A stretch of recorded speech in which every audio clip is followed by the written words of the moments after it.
All right, let's go ahead and get started. A couple of quick announcements / reminders. I've updated the office hours schedule. There's more office hours on here than there were last time I spoke to you.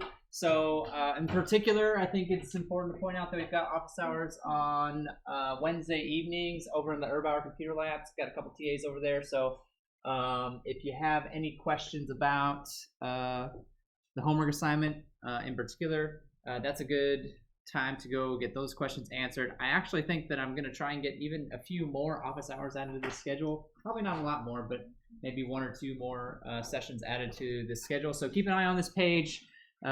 Make sure you're checking it. If you need to go ask some questions, get some help. Of course, we are also available on Piazza to answer questions if you need help outside of class time. So make sure to take advantage of that resource as well. The homework assignment is due on Thursday, so it's due Thursday at the very end of the day. The next homework assignment is going to be coming out on Thursday as well, so we'll have a chat about that on Thursday as well as our next studio. All of that will be happening Thursday. Thursday is going to be a busy day in this class. Any questions right now about logistics, due dates, or assignment stuff that we can chat about before we hop into today's stuff? No questions? Alrighty. In that case, today we're going to talk about navigation. So we're going to talk about how to move around your app. So the apps that we've seen so far have all been single screen apps.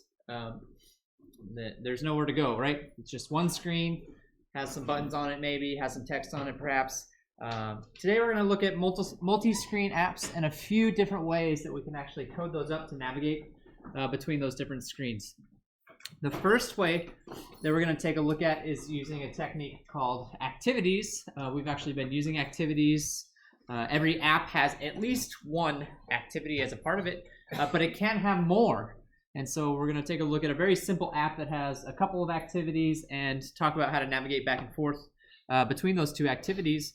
I'm going to be doing some coding in class today. I just want to make it clear that I will post all of this code on Canvas after class is over, so don't feel like you need to sit there and type along with me today. Sit back, relax, enjoy the show, and I'll post all this up on Canvas after class so that you can use all of this as a reference on future assignments if you would like to. So this is a very bare bones app.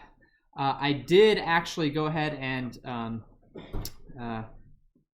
create some layouts because those take a lot of time. I didn't want to spend class time, a whole bunch of class time talking about layouts since we've already kind of had chats about layouts in prior classes. So it's a very simple app, and actually we're going to make this same app 3 times. So I'm going to show you 3 different ways of navigating around with the same application as our goal each time. The app is pretty straightforward. This is the first screen that you'll see. You'll see there's a hello message up at the top. There's a button down here that says enter name. If you click on that button, I want you to go to a different screen where it's got a text box where you can punch in your name. And then if you click the C greeting button down at the bottom, it sends you back to that first screen. And then instead of hello world, it says hello to, whatever name you typed into the box, right? It's not the most exciting app in the world. I'm not going to be able to make millions of dollars and quit my job with this app, but that's not the point. We're going to use this app as a way to kind of look at how we can make multi-screens and how we can pass data back and forth between those screens within our app. So each of these screens in this version of the app is called an activity. And actually, there's a list of activities as a part of every app in the manifest. So we've seen this manifest before, and you can see that unlike prior apps that we've looked at, there's actually 2 activities listed here. One of them is called GetName, one of them is called Main Activity, and the primary difference between the 2 is that the main activity is listed as the launcher, which means that if I start the app, that's where I begin, right? That's my beginning activity. Otherwise, there's not a whole lot of difference in the manifest between the 2 activities, but it is important to note that both of them do show up here. I'm going to talk about what that actually means a little bit later on. Yeah, question. Does the order matter? Does the order matter? I don't believe so. No, I don't think so. I've already created the activity files, but these are just blank activity files. So this is what you would get if you created the activity yourself. You just get a blank activity file that has a very basic onCreate method for you. And so we have some work to do. We need a way to hook up the button, both buttons actually, to point at the other screen, to move us back and forth. And we also need a way to transfer data. So when I type my name into that box, I need a way of getting the name out of that box and sending it back to that first screen so that we can properly display that message with the name that was entered, with the text that was entered. So we do have some work to do. Let's start with our main activity. So this is the main activity screen right now. Excuse me. And the first thing that we can do is we can hook up the button so that it sends us over to that other activity whenever the user hits that button. If we look at our layout, we've seen examples of this before. If I look at the layout for the button, you'll see that the onClick property has already been set. It's looking for a function called GetName. That function doesn't exist yet, but we can create it. So I'm going to go over here to main activity and create this function called GetName. It expects a view as an input here. And then all we really want this to do is send us over to that other activity. The way that we do this is by creating an object called an intent. So an intent is an object that represents the intention to start up a new activity. And we can also use those intents to help us pass information, which we're going to need to do a little bit later on today. For this one, there's no information to be passed. I'm just going over to the other activity. I don't need to pass any data. So setting it up is fairly straightforward. I'll say add name intent. That's just a variable name, right? And then I'll call the intent constructor. So there's a few parameters that I need to pass. The first one's almost always going to be where am I coming from, which is this. I'm coming from this activity. And then where am I going? What's my destination? In this case, the name of the activity where I'm headed is called GetName. So I'll say GetName. And then this next little piece of syntax is just a way to grab a reference. The colon is just a way to grab a reference to that class. Just a little extra piece of Kotlin syntax. Grab a reference to that activity to pass it to the intent object. Now that we've created this intent object, we could do more stuff with it if we wanted to. And we'll see an example of that in just a little bit. But right now, for this particular example, there's nothing else we need to do. We just need to kick it off. We just need to start it up. In this case, we're actually expecting to get some information back from this activity, right? We're expecting it to give us a name. So I'm going to call a function called start activity for result, which means that I'm starting this activity, and the for result indicates that I'm expecting it to give me something back, right? I'm expecting some data to come back from this, and we'll add in the intent that we created in the previous line. And then the second argument here is some kind of a flag or a tag, a way of tagging what the purpose of this intent is for. We actually get to make these up. And the reason why this is necessary will become clear a little bit later on. But up here at the top of the file, I'm going to create this tag as just a kind of a constant variable. I'll call it enter name request. You could use an enum to do this if you had a whole bunch of them. I only have the one, so it's easier just to drop a quick little one-liner in there. If you have a whole bunch, an enum would probably be a more appropriate way of going about it. But for our purposes, this is sufficient. And then we'll just use this to tag the intent.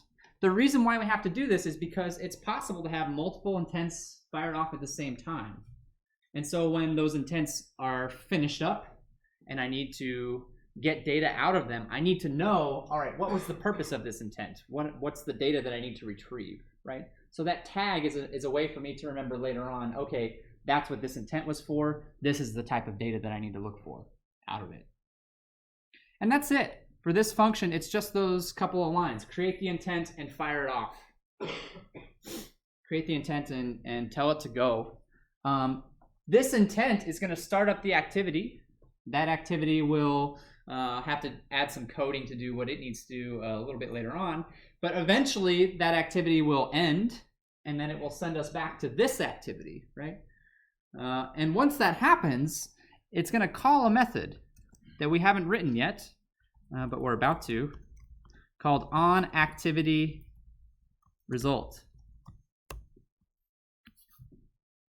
So whenever I fire off an intent to go to a different activity, whenever that activity is finished, if I'm expecting a result to come back from that intent, it's going to call this method, onActivityResult. This is where I'm going to grab that data out and do whatever I want to do with it. It does expect a couple of parameters here. This is boilerplate, what I'm typing in right now. You can see that it's looking for the request code is actually going to be this little enum that we made, right? That's what this first value is. The result code, I forgot the type for. This is, basically, did it finish successfully? Was there an error, right? So we can check the result code to see how that went. And then the intent, of course, is the actual intent object that was created to manage this activity. And so what we need to do is check the request code to see what kind of intent we're dealing with. Once we've figured that out, we can pull the data out of that and do whatever we need to. So we'll call the super onActivityResult first. That's pretty standard. Let the Android operating system do what it needs to do, and then we'll check the request code. If the request code is equal to enter name request, which in our case is the only one, right? But you can imagine if you had a lot of activities, you could have a chain of if-else's here to determine what kind of intent you're dealing with. Then we'll check the result code to make sure that it actually finished successfully. So if the result code is results okay, meaning that there were no errors, everything completed as expected, now we can grab data out of this and do stuff with it. So what are we looking for? We're looking for a name. We're going to access that through the intent, which is called data right here. So I'm going to go to this intent. I'm going to grab the extras property. And then the name is going to be a string. So you can see there's a whole list of getters here for what type of data I'm looking for. In this case, I'm looking for a string. And then the key is just, you can think of it as a variable name, right? What's the name of the parameter that you're trying to retrieve from this intent? This is actually something that we have control over. When we package up data to send off, we'll have to use this same key to make sure that it matches. You can see IntelliJ is a little bit mad at me. Does anybody know why? Before I hover over and take a peek. Anybody know why? You need a question mark. I need a question mark because this intent was marked with a question mark. It's marked as it could be null. So I need to verify whether or not that's actually null, actually on both of these. Oops. To make it work. And then what do we want to do? I'm going to grab this is just the text box from the layout, and we'll just slap it in there. Okay? That's just setting the text box to say hello to the data that we retrieved from the intent. Yeah, what's up? I just noticed that. Like, why doesn't it like concatenating like string Yeah, variables? that's a good question. So in general, Android is not a huge fan of hard coding strings. You might have noticed that when you're working with layouts.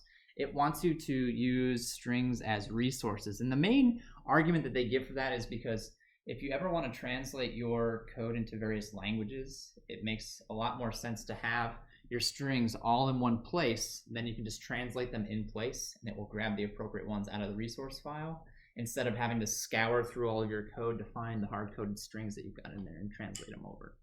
That's the main argument that it's making when it complains about strings. You'll notice that that's one of the few things that I will ignore, mostly for the sake of simplicity. It's not the best practice. I fully acknowledge that fact, but it is what it is. All right, and so we're actually done with this file. Are there any other questions before we look at the other activity? Any other questions about this one? Take a peek at the other activity. So the other activity has to kind of set up the other side of the communication. It has to get whatever value is typed into that text box, package it up in the intent, and ship it back. So we're going to see the other side of this over in the GetName activity here. Switch over my notes. Again, it's connected to a button, so if we look at the layout for the GetName, I want to connect it to this button down here. And this button has set an on-click value. I thought I set an on-click value to it. Yeah, return name. So we're going to create a function return name that when it is clicked will grab the stuff out of the text box and send it back to where it came from. So grabbing stuff out of the text box is very straightforward. We've done this before. Name box is just the name of the text box from the layout. So we'll grab that, oops, and store it as a string. At this point in time, you would probably want to do some validation, right? Make sure that they actually type something into the box, for example. But for the sake of time, I'm going to skip ahead to the other stuff. Just assume that they type something into that box. And I'm going to create another intent here to ship us back to the activity where we started with some extra information tacked onto that intent. So there I'm calling the intent constructor, and if you remember from before, the way that we fetched data out of the intent was through this extras object. So now to put data into the intent, I'm going to access that same extras object by calling put extra. This is the key. Notice it's the same key that we use to retrieve the data. It has to match, right? The same key that we use to retrieve the data in the other activity, and the value is whatever we pulled out of the text box. And we're almost done, actually. I'll call set result, which is going to let me set the code. In this case, everything has completed successfully. So I'll say activity.results okay, right? No errors, everything is completed successfully. That's the same result code that we checked for in the other function in the main activity. And we'll pass the intent into that function. And then in order to indicate that we're done here, we'll just call finish. That's going to wrap up the activity, and it'll send us back to where we came from with the data packaged up. And we're actually done with this simple little app. The only thing left to do is run it and see if everything actually behaves the way that it was intended. While this is firing up, were there any questions? Yeah. So it's not necessary. So on the original intent, we had to do like this and then GetName. Yeah, we had to tell it where we were going. Yeah, that's right. But since it works much like the stack, right? Once this activity's finished, it's just going to ship me back to wherever I was before. Yeah. It still does use an intent, though. This was me testing from earlier. This is actually not the app that's currently compiling. It'll be done in a second. Any other questions while we have a few seconds? Hopefully just a few seconds. Hopefully. So while this is booting up, the next we're gonna do this over again, but the next time we're gonna use something a little bit different than activities. We're gonna use something called fragments instead to do our navigation. And it's important to understand the difference between the two. All right, here, let's take a quick little pause to see. All right, here's where we start. I click enter name, and it takes me to the other activity. I can click on the box and type in a name. And then when I click this button to go back, oh, okay, the formatting's a little weird, but it worked. It got the data back to the original activity. And you can do it again, type in a different name, right? And it sends it back. Okay? So the next version of this app that I want to show you doesn't use activities, it uses fragments. And it's important to understand the difference between the two. An activity I mentioned this way back in the first week of class, which was only, I guess, a couple weeks ago. An activity is not just a different screen of your app. It's also a different entry point into your application, right? So the classic example of this is your email app. If you open up your email app, the first thing it takes you to is your inbox. That's an activity. But also, if I'm Googling something and I see an email address and I tap on it, it's going to open my email app and take me to a blank message where I can compose an email, right? That's also an activity, and I didn't have to go through the inbox to get there, right? I entered the app from a different point. That's what's meant by an activity. So by declaring something as an activity, you're also cueing Android to say that, oh, hey, if somebody wants to start my app from this position, they can. Which is relevant in a lot of cases, but in some cases doesn't really make a whole lot of sense to do. So fragments are maybe sort of a lower key way of setting up multi-screen apps. They do not introduce multiple entry points, right? So I can have one activity that swaps out many different fragments. So I'm not creating different entry points.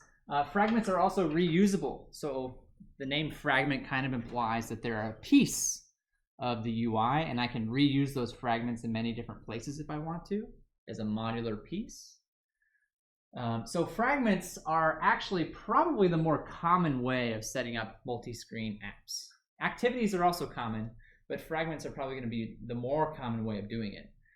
So we're going to make the same app again, this time using fragments instead of activities. The code is going to look pretty significantly different. There's going to be some extra work that we have to do to get these fragments up and running. So in this case, in this project, you'll see that I've got my main activity, and it's actually already got some code that I meant to take out, but I forgot to do that before class. That's all right. We'll take a look at that in a second. I've also got this layout set up for the main activity, and if we look at the layout, you'll already notice there's a big difference here. The main activity does not have any buttons, doesn't have any text boxes, doesn't have anything like that. It's just got a frame layout in it, and the ID of this frame layout is a fragment container. So this is a hole, right? It's a hole that I'm going to plug fragments into as people navigate through my app. This particular fragment container takes up the entire screen, but there's nothing that says that it has to do that, right? I could have two containers, one on the top half, one on the bottom half, and swap fragments in and out of the top half and the bottom half to update the UI. I'm sure you've seen plenty of apps that can do stuff like that, right? So there's a lot of flexibility here. This is a very simple take on how to use fragments for navigation in an app. I haven't actually created any fragments. I've created the layouts for the fragments down here, but I haven't actually created the fragments themselves. So let's go ahead and do that next. I've got a package here for my fragments. So I'm going to go and create a new fragment, and I want it to be blank for starters. The first fragment that I'm going to create is the greeting fragment. And I wonder if it'll let me do this. It says it must be unique. I might have to do a little file wrangling here. Oh, that's the duplication, maybe? Well, maybe. I figured out how to solve it. Oh, good. I'm glad to hear that. So I'm going to do a little... Oh, no, don't delete that. That's actually got my stuff in it. I'm going to do a little wrangling here. I already have the layout. It created a second layout file for me, so I'm going to delete that second one and just use the one that I created.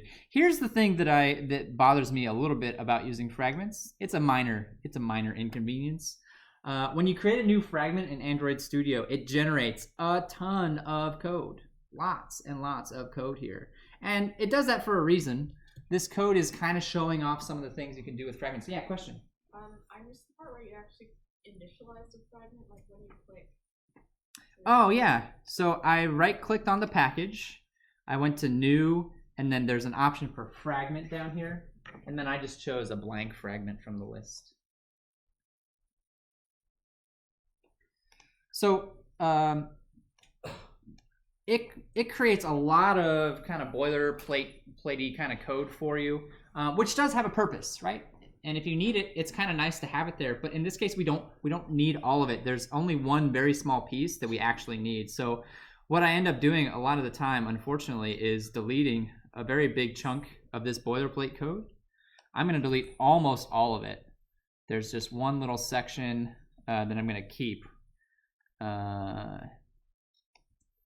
which is actually this onCreateView.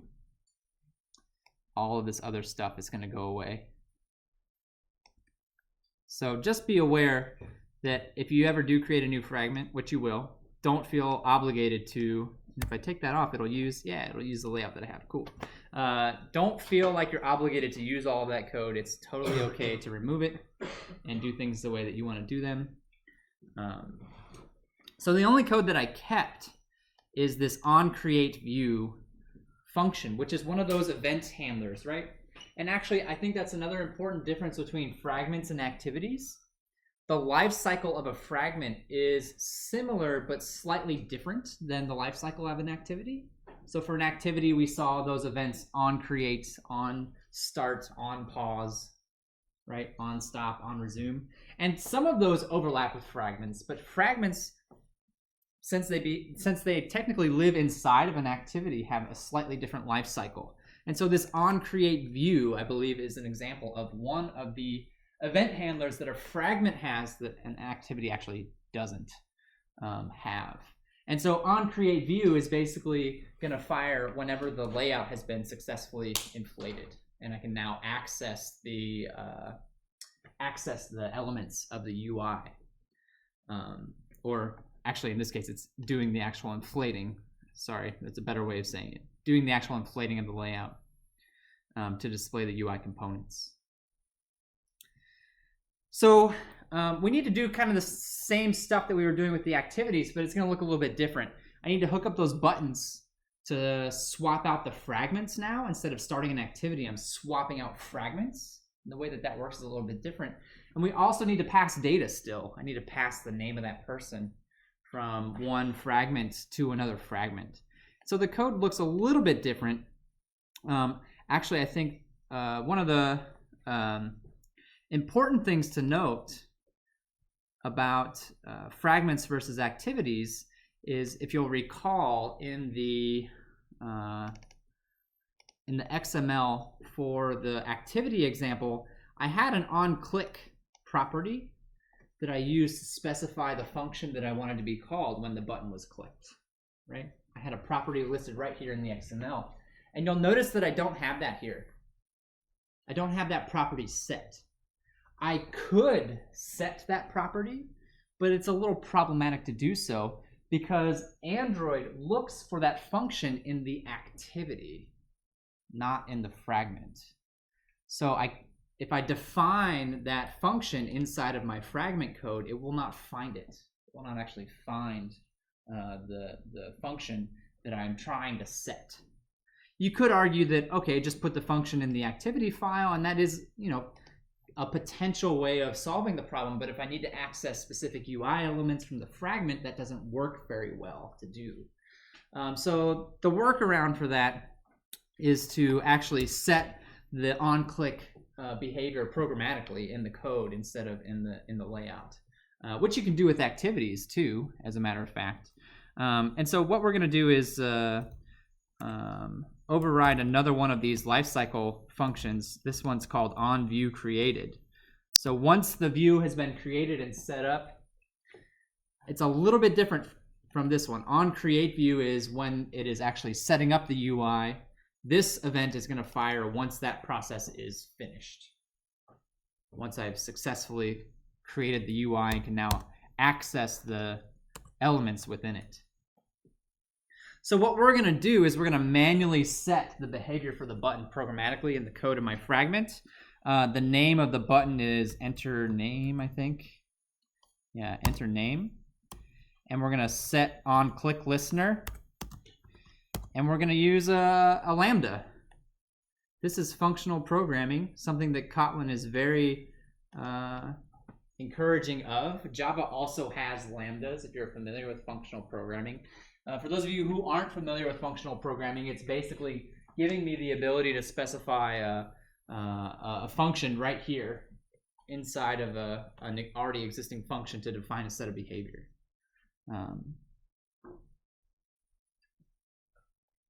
So what do I want to happen here? I want to start up the other fragment. Just like we did with activities, the button click started up the other activity. Here, since we're using fragments, I'm going to start up the other fragment. So we're going to go ahead and create the fragment first, and we're just going to call the constructor GetName fragment, which actually we haven't created this file yet. I forgot the equal sign. We actually haven't created this fragment yet. I can do that now real quick. Right click, new, fragment, blank, GetName fragments. I have to do that same thing with the layout here. Just gonna delete this and get rid of all this fun boilerplate code that I don't want, just like I did last time. I do want that. I do want the onCreate view, but I don't want any of the other stuff. Someday we may talk about what that code's doing, but today is not that day. And then switch this. All right. We'll come back and flesh out this fragment a little bit later on. For now, I was just creating it so that I'd be able to call the constructor on it, create a new instance of that fragment. The next thing that we're going to do is we're going to grab the fragment manager. So every app that uses fragments has a fragment manager that's set up by Android for us. And its whole purpose in life is to swap out fragments. That's all that it's for. So we're going to grab that fragment manager, and then we're going to tell it to perform the swap. So fragments are set up in a transactional basis, which is why I'm deciding to call this a transaction here. I actually specify a series of operations that I want to be performed on the fragments, and then whenever I'm satisfied with those behaviors, I'll tell it to execute. Tell it to execute those operations. So this is somewhat boilerplate code that I'm typing in here as well. Support fragment manager is the object that we want to access and begin transaction. Again, this is an object that is set up by the Android operating system for us on our behalf to help us manage fragments.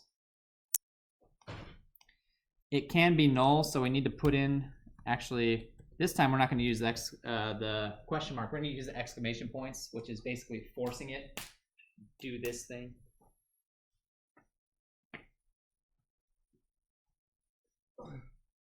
The next step, now that we have access to the transaction manager, or to the fragment manager rather, is to tell it to swap out the fragments. So I'm going to say replace. I have to specify the destination. Where do I want the fragment to go? Which, if you remember from our layout, our activity layout is called frag container. So r.id.frag container is where the fragments are being swapped into and out of, and then I'm going to put in the new fragment. That's all I need to do for this one. So in order to tell it to go, I say transaction.commit.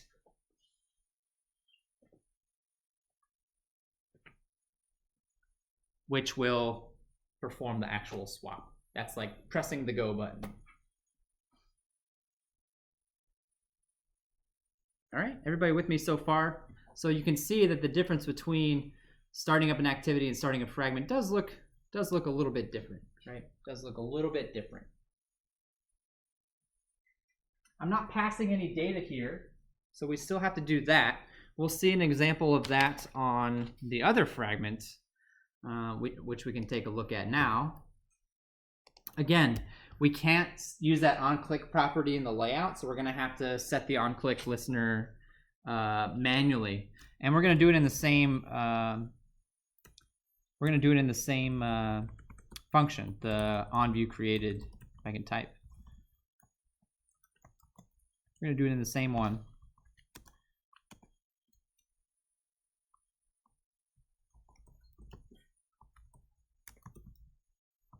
Click listener brackets. It's angry at me here. So it's angry at me here because this is a UI element. I have to import that kotlinx.synthetic.so-and-so. You can type that out, but hopefully you've already learned that IntelliJ will help you out with a lot of this stuff. If I hit, on a Windows machine at least, if I hit Alt-Enter, it'll give me an option to import, which automatically generates this this import statement, which I can never remember how to do, because I just have IntelliJ do it for me. So little shortcuts like that are good time saves, so you don't have to keep looking stuff like that up. All right, so the process is the same. We're gonna grab the name out of the text box, and then we're gonna package it up and ship it back to the other fragment. So to grab the name out of the text box, it's the exact same line of code. Name box text toString. And now we have to create the fragment, put the data into it, and then fire it off. So create the fragment. This time we're going back to where we started, the greeting fragment. Why are you angry at me? What did I do wrong here?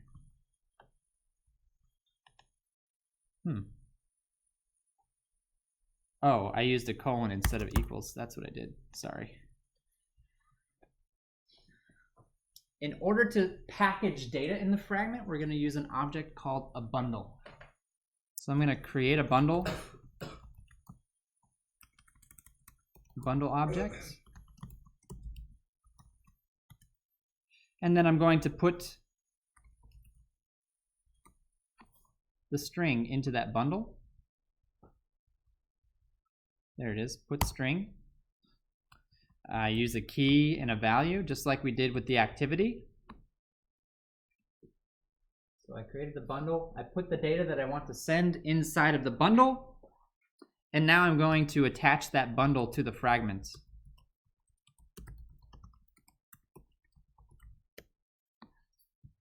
Take that bundle, stick it on the fragment. If I had multiple pieces of data here, I could put them all in the same bundle. I don't need to make a separate one for each piece of data that's being sent. And from here, it looks very similar to what we did to start the fragment on the other side. In fact, I might actually just come over here and copy some code to save me a little time, because we're gonna grab the fragment manager. We're gonna make a transaction. We're gonna call replace, swap out the current fragment for the one that I just created, and then commit will make it go.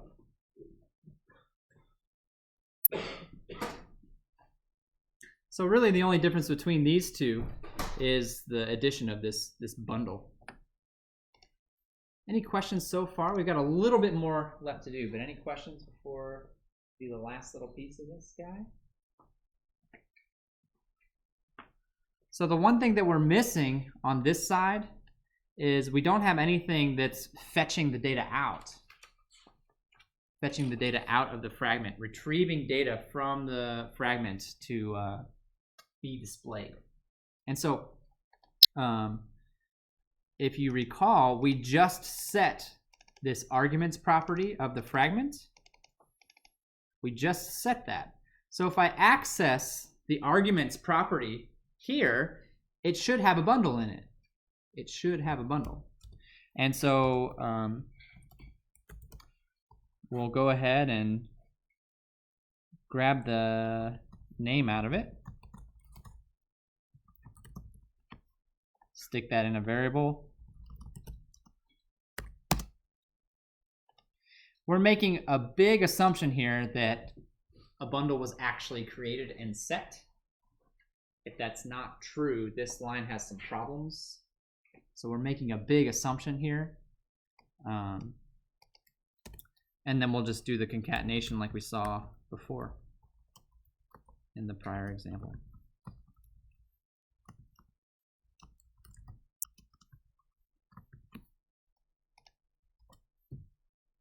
And I believe this app is done.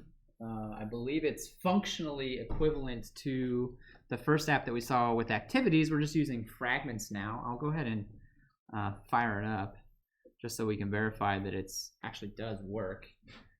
While that's going, to kind of recap, right? Fragments, we have to go through the fragment manager. So the activity still exists.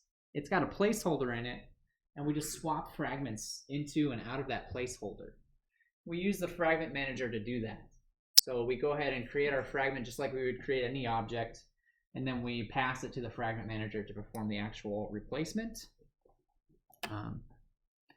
Let's see. This is right so far. Type in my name, see greeting, works. It works. There's one little thing that I hid from you though, somewhat unintentionally, but kind of intentionally, I suppose. If I look at the main activity, there's a little bit of code here, and you'll notice that it's setting up this initial fragment. It's setting up the fragment that we want to start with. So the program by default, when I start it, doesn't have a fragment. It's the activity's job to specify what we want that initial fragment to be. And in particular, there's something that kind of bothers me about this, which is this right here. I've actually created a bundle and put the word world in there, right? The reason being that if I don't do that, if I take this bundle out and recompile the program, you can maybe kind of already see where this might be going.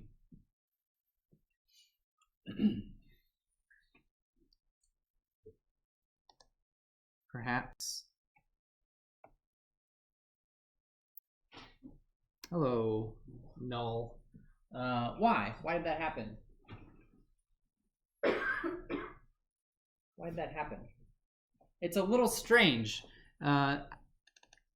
If you look in the layout, here, sorry, if I look in the greeting layout, you can see that the text that I have set says hello world, right? It says it. But for, whatever reason, I had to pass in this sort of default value there, right? And if I didn't, I got some weird result out. Yeah. So because the greeting fragment already fetches the bundle initially? The greeting fragment is going to try to run this code when? It's going to run it when the view is created for the fragment. So whatever text is set in the layout kind of doesn't matter. This code is going to get executed every time that fragment gets booted up. That's how the event structure works. That's how these lifecycle functions work. Yeah. What would happen if you put it in the listener? If I put it in the listener? Yeah. So this listener is sending us over to the other fragment. So you're suggesting that I put it here, I guess? Mm-hmm. Is that how I understand it? Yeah. I'm willing to try it, but I don't think that's going to work because let's try it and see. I have my suspicions, but we have a little time we can take to experiment with this and see what would actually happen.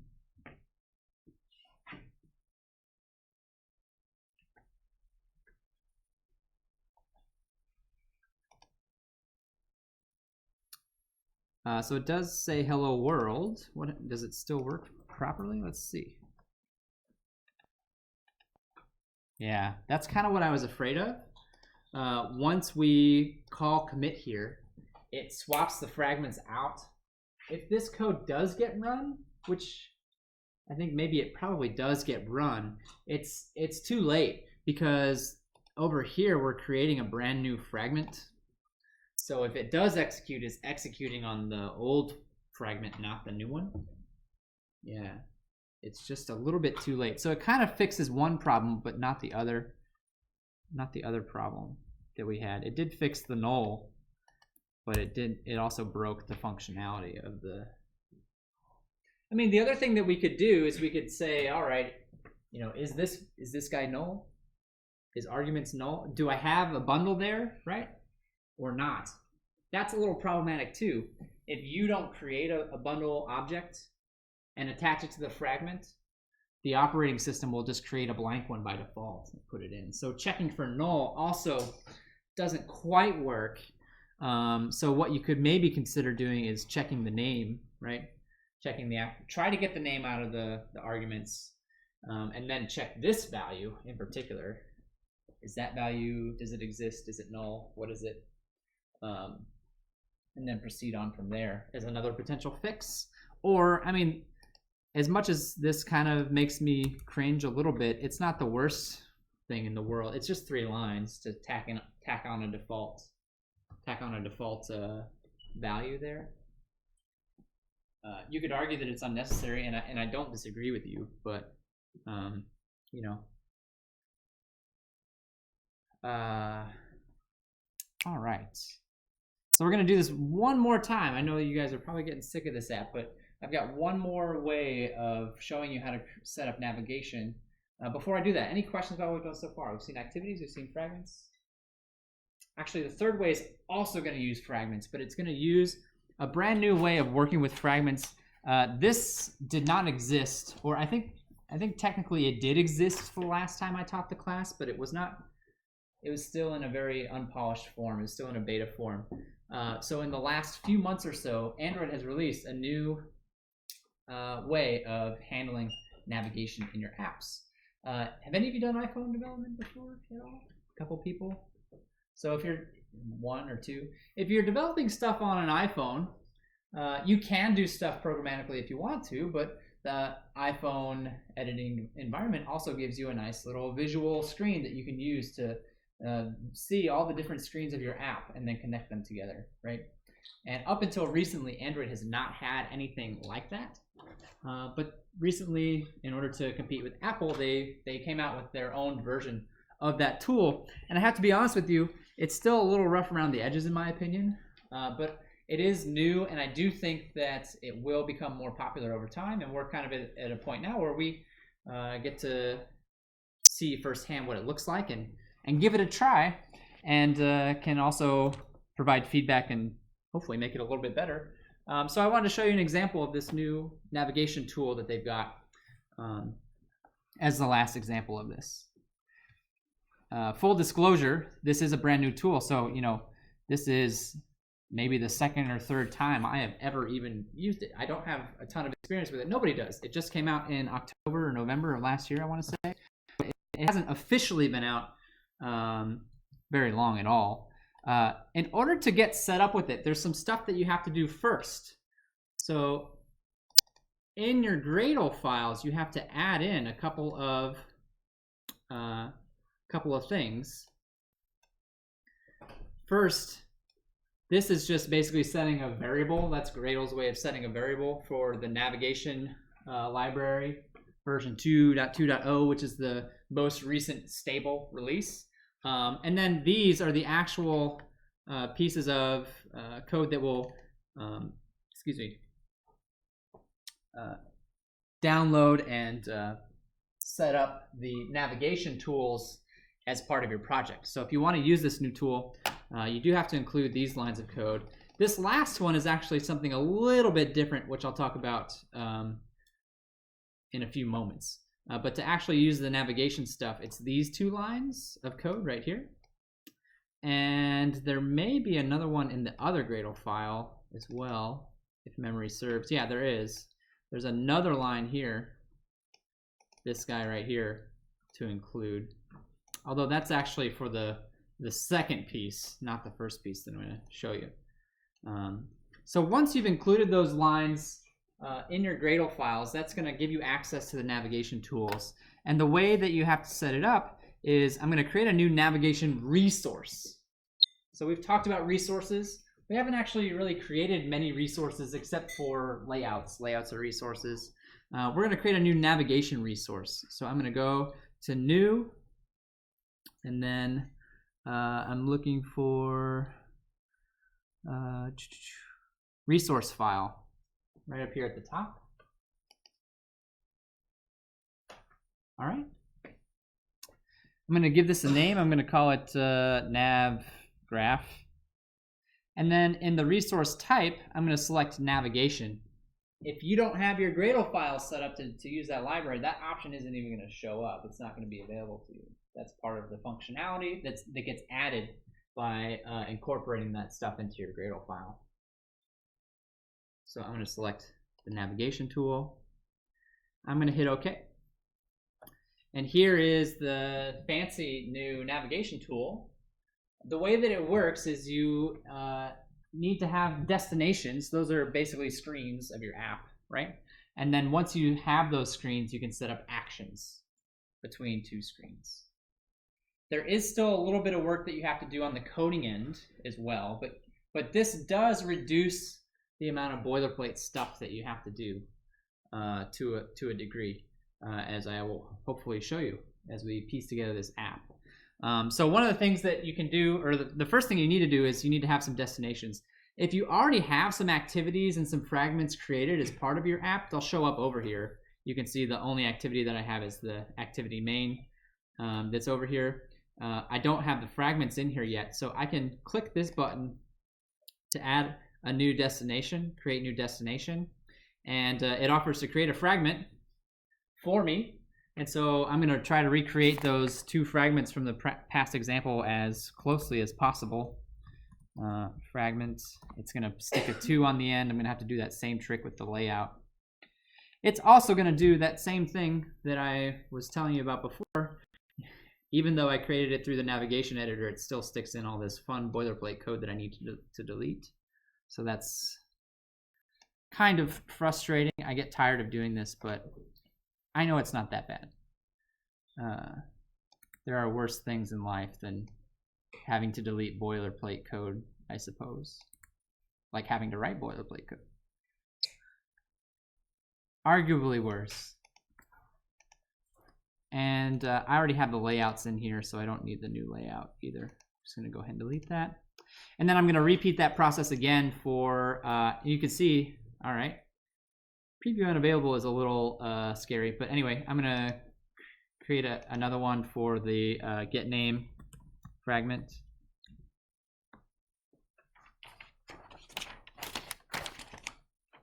Yeah.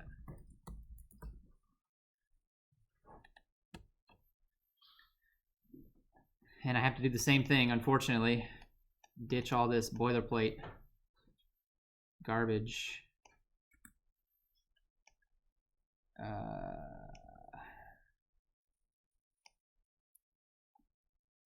All right. And I've already got the layouts set up, so I'll just use my existing layouts. Don't want to recreate those all over again. Okay.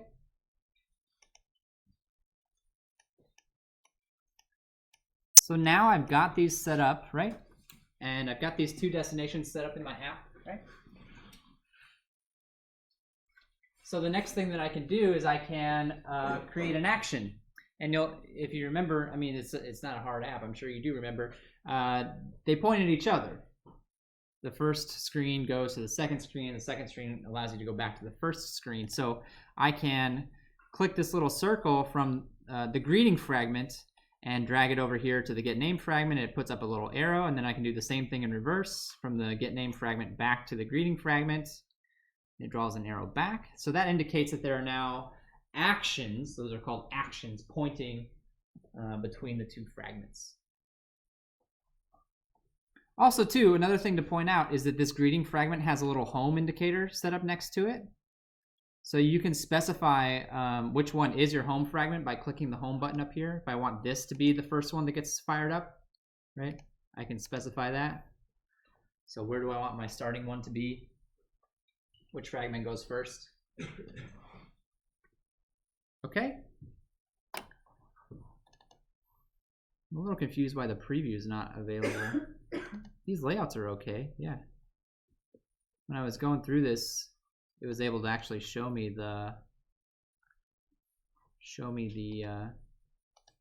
previews, but now it won't do it. Maybe my screen's just too small right now. I don't know. Usually it'll show a little preview of the layout. That has me a little concerned, but we'll fix that later, I guess, if we have to. The other thing that we need to do on this screen is tell it that there's actually data to be passed. Remember from the prior ones that we've seen that there's data that gets passed from the GetName fragment back to the greeting fragment. So we can tell it that as well. If I click on this if I click on this fragment, I believe, we'll create an argument called name, and then we'll set its type to be a string. You can see there's options for arrays. There's also an option here for default value. I can type world into the box, right? And now that whole business of having to set that is taken care of for me by the navigation system. So I don't need to worry about that anymore. And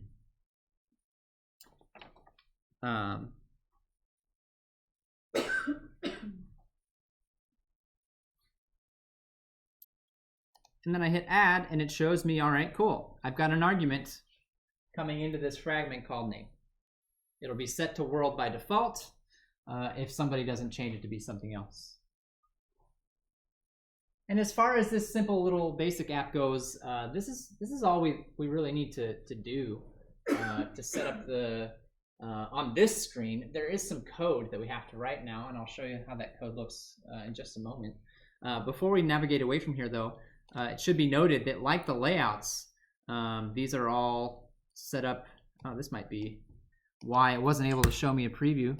Still got incorrect references in here in the XML. It is all backed up by XML on the back end, so you can modify this file directly if you want to. But the whole purpose of having this, hey, there we go. Yeah, there we go. It actually shows the layouts. The whole purpose of this is to have a visual layout editor and not have to type it all out. So I don't mind using this tool for that purpose. Any questions so far about getting this stuff set up? The last step then that we need to do is write a little bit of code to use the actions and access the arguments. The nice thing about this is that the main activity is done. The navigation system, the navigation library is going to handle everything that it needs to for the activity. We don't need to add any extra code here. We can add extra code here if we want to, but for this particular example, it's not necessary. So all of that other boilerplate kind of stuff that we had in prior examples, we don't need that here. We do need to do a little bit of work in the fragments. So if I look at the greeting fragment to start, notice that I still have my onCreateView function, and I'm going to create that other function that I was overriding before. Override function on view created. That was the other one that we looked at. I'm still going to do this, and now instead of creating the fragments and accessing the fragment manager, we're going to use a couple of objects that were set up for us by the navigation library instead. It does reduce the amount of work that we have to do a little bit. The first thing that I want to do is I want to get the argument. I want to get the argument and display it. So the way that we access that argument looks quite a bit different now. I'm going to call a function called getArguments. Arguments plural.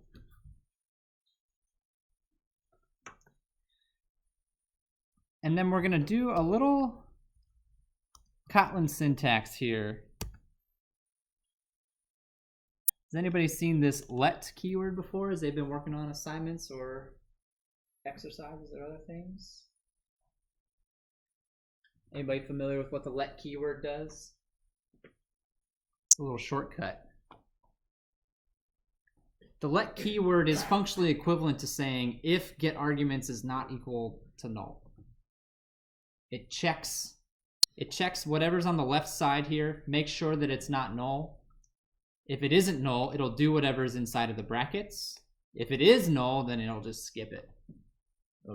So it's a little Kotlin syntax shortcut for if something equals null. which in Java, of course, you do all the time. In Kotlin, they try to avoid those kinds of situations as much as possible, or at least simplify them a little bit. Use the syntax of the language to simplify them a little bit. So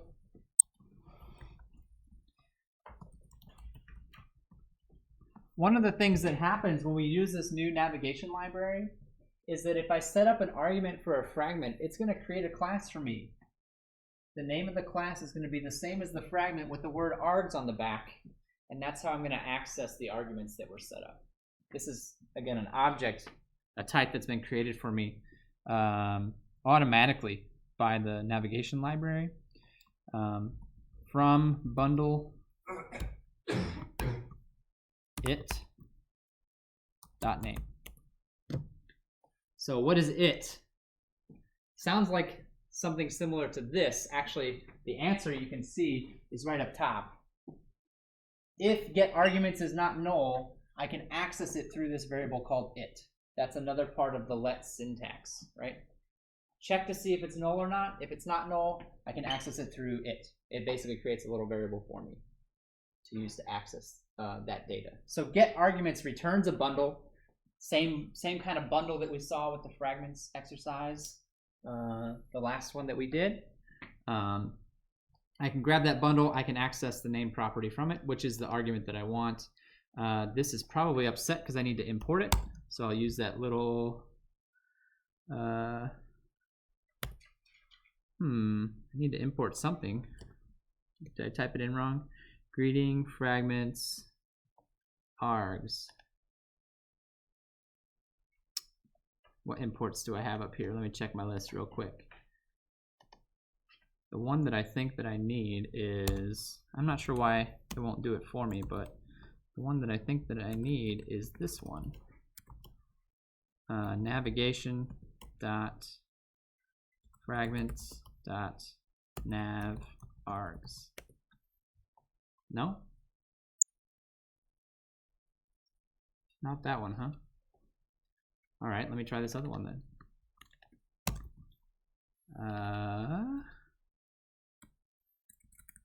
Find nav controller. No, still no? Huh, what's the deal? What are you doing to me here?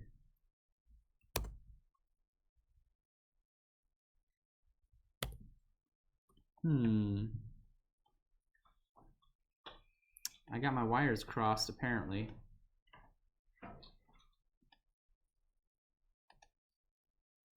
Is there a typo?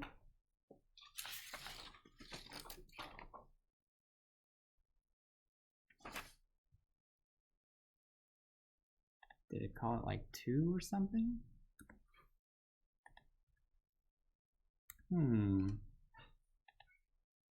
That's a little fishy.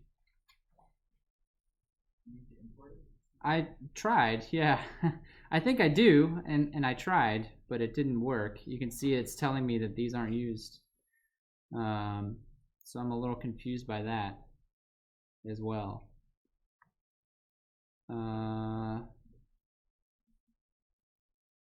Something's not right here.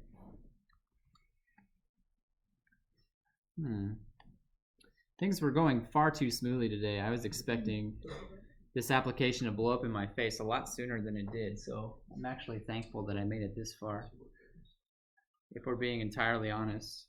I'll tell you what I'm going to do. I'm going to try and type another little snippet of code and see if it recognizes this other object that I'm about to try to use, and we'll see how that goes. See what happens there. So the other thing that we're going to do is, like we were doing in the previous example, we're going to set the on-click listener for the button to perform the actual navigation. And so this is going to use, it's not going to use the fragment manager here either. It's going to use the action that was created through the navigation tool. And so again, it creates an object, which I'm a little skeptical of now, but it creates an object, greeting fragments direction, that it also is not going to recognize. Huh. What are you doing to me here?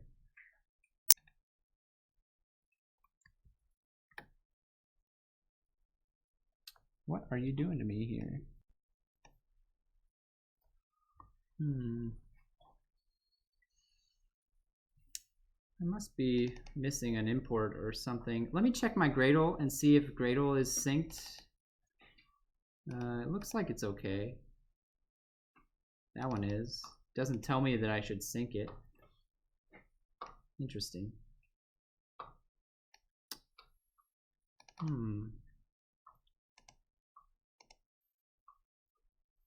Try to lowercase g.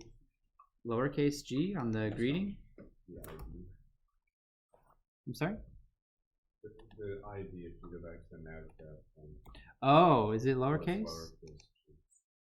Yeah, but the name of the class is, well, you're right, it is lowercase. But the name of the class is uppercase, greeting fragment. I mean, I could try it with a lowercase. Yeah, same problem. Huh. There's definitely something fishy going on. Oh, wait, all right.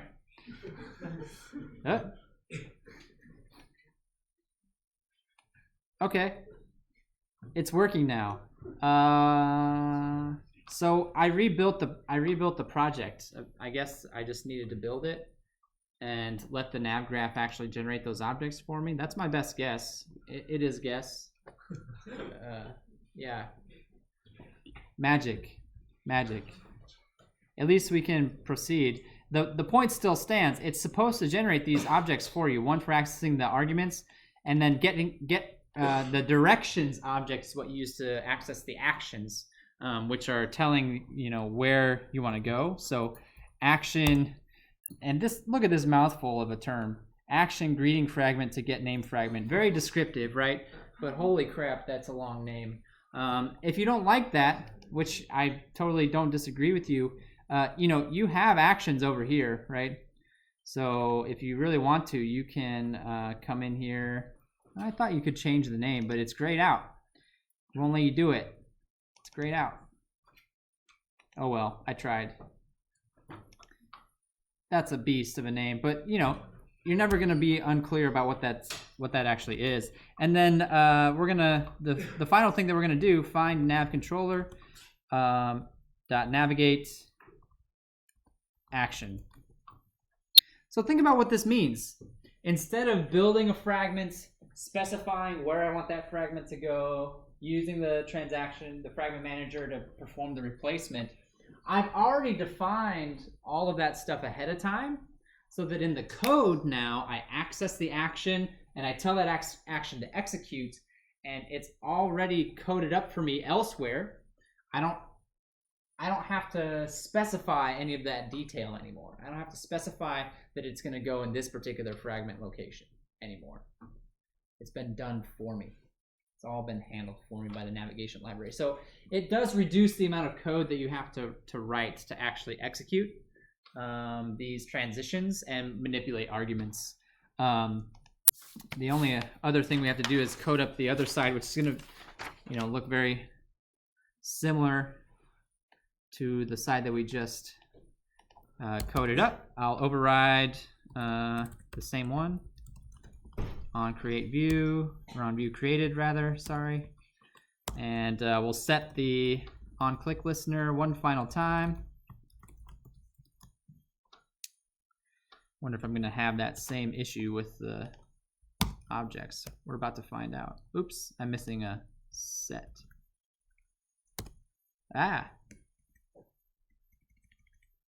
Okay. We're gonna grab the value out of the box. We've done that. This is the third time now.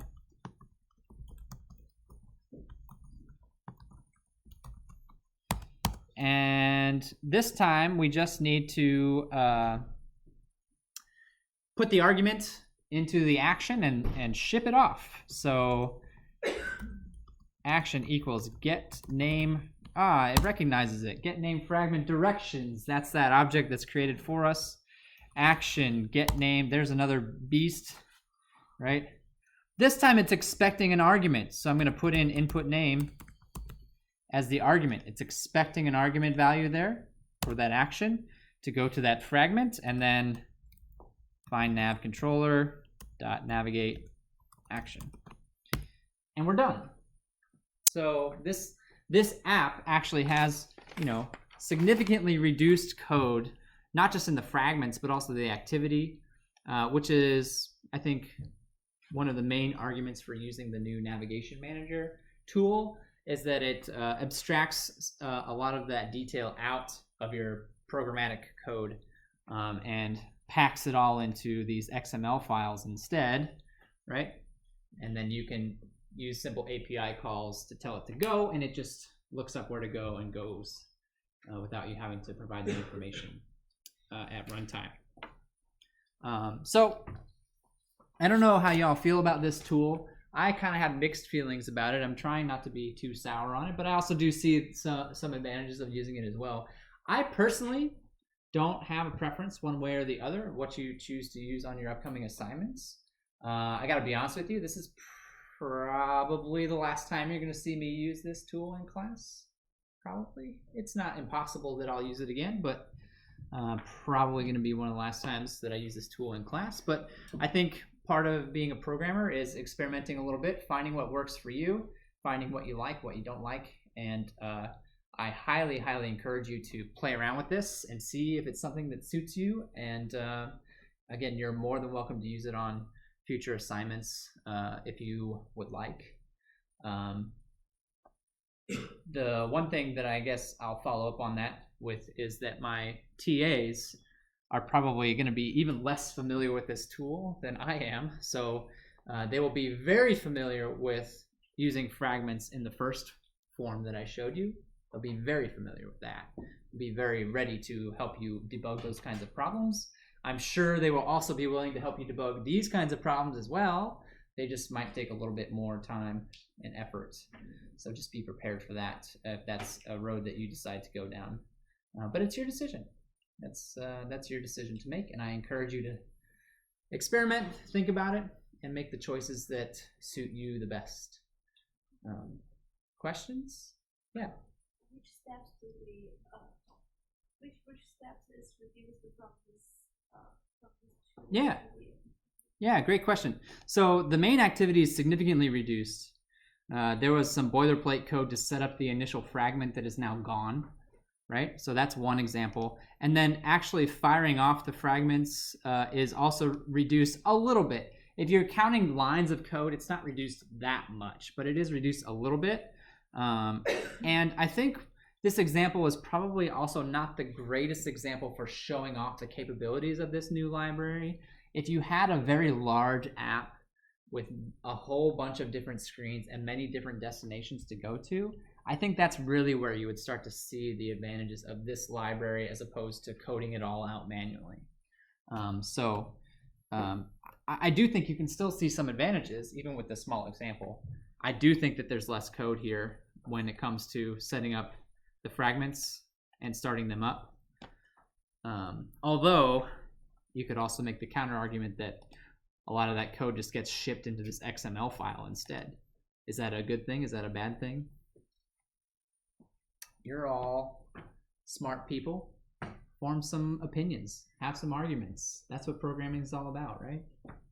I don't know. Maybe not. You're not about having arguments, but depends what kind of arguments you're talking about. Yeah. What's the type of text? Because why do you have to convert it to toString if you're already expecting a string? Yeah, text is actually, I believe, an editable object, whereas strings are classically immutable. So I think that's the big difference between the two. Text, when you pull it out of the object, is still mutable and thus not compatible with string type, unfortunately. It's a little clumsy, but yeah, it is what it is. Great question. Any other questions I can answer for you with the few minutes that we've got left? As I said, I'm going to go back and post all of the code. I'll post the video. I'm going to go back to my office and get all that stuff posted up on Canvas, so it should be up there within an hour or so, hopefully, for you to use. If you have questions about the assignment, I'll stick around for a few minutes, or other questions, I'll stick around for a few minutes. Otherwise, good luck on that assignment. Remember that it's due at the end of the day on Thursday, and I will see you all back here in class for studio on Thursday. Have a good week. So I figured out how to solve it.